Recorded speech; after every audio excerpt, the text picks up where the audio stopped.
Samantala, mula umaga hanggang rush hour ngayong gabi ay nilangaw ang unang araw ng biyahe ng Holiday Express bus sa EDSA kahit napahirapan sa ibang bus.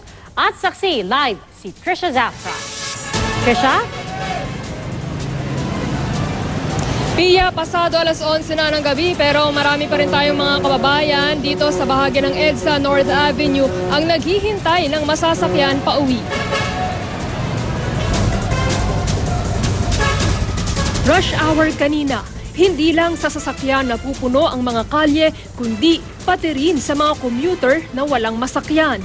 Matagal na kayo naghihintay dito? Oo, mga isang oras na rin mahigit. Siguro matagal lang yung ikot nila dahil malayo din yung ruta eh. Yun, 30 minutes, ganyan. Ayan nga, meron. Siksikan din ang mga suki ng MRT. Pero sa Makati Terminal ng bagong lungsad na Holiday Non-Stop Bus Service, walang pila, wala ring sakay. Binanggit ko ito sa ilang pasaherong nakausap ko sa EDSA Ayala. Ma'am, aware na ba kayo doon sa Holiday Non-Stop Express Bus? Hindi ko siya alam. Mas okay yun kasi iwas traffic. Ngayong nalaman na nila, bukas na lang daw nila susubukang pumunta sa terminal. Nakasakay tayo ngayon dito sa isa sa mga holiday non-stop bus service ng LTFRB. Ang oras ngayon, 7:45 ng gabi. 15 minuto na lamang daw, lalakad na itong bus, may lulan man o wala. Maya-maya pa, bukod sa akin at sa aking cameraman, may sumakay na 2 pang pasahero. Mas convenient ito.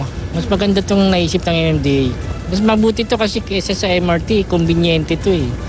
Oo. Either MRT or Uber. Eksakto alas 8, umandar ang bus kahit 5 lang kaming sakay kasama ang driver.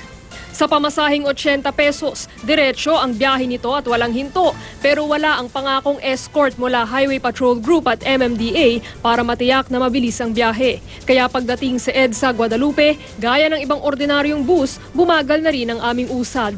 Nagtuloy-tuloy na ang hindi lalagpas sa 15 kilometers per hour na andar hanggang makalagpas ng Mandaluyong na narating namin alas 8:30. Bumilis na ang biyahe simula Ortigas pero muling bumagal sa choke points. Paliwanag ng LTFRB. Hindi pa yata na-finalize yun. Try natin na tangkilikin itong mga premium point-to-point at baka naman na mas maikli nga yung biyahe. Dahil hindi puno, tila hindi naabot ng mga express bus ang target na ito na lang ang magsakay sa bilang ng pasaherong kayang isakay ng hanggang 20 pribadong sasakyan. Kaya bukas, ang pamasahe ng Holiday Bus Express na mas mahal sa karaniwang bus, babawasan na. Matapos ang may 50 minuto o halos 1 oras, nakarating din kami sa Quezon City. Convenient, sobrang bilis, na parang less than an hour in the road, tapos nakaupo ka lang, alam mo yun, malamig, komportable ka, so sulit.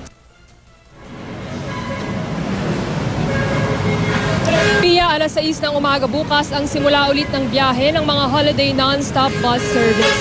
Live mula rito sa Quezon City, ako si Trisha Zafra, ang inyong saksi.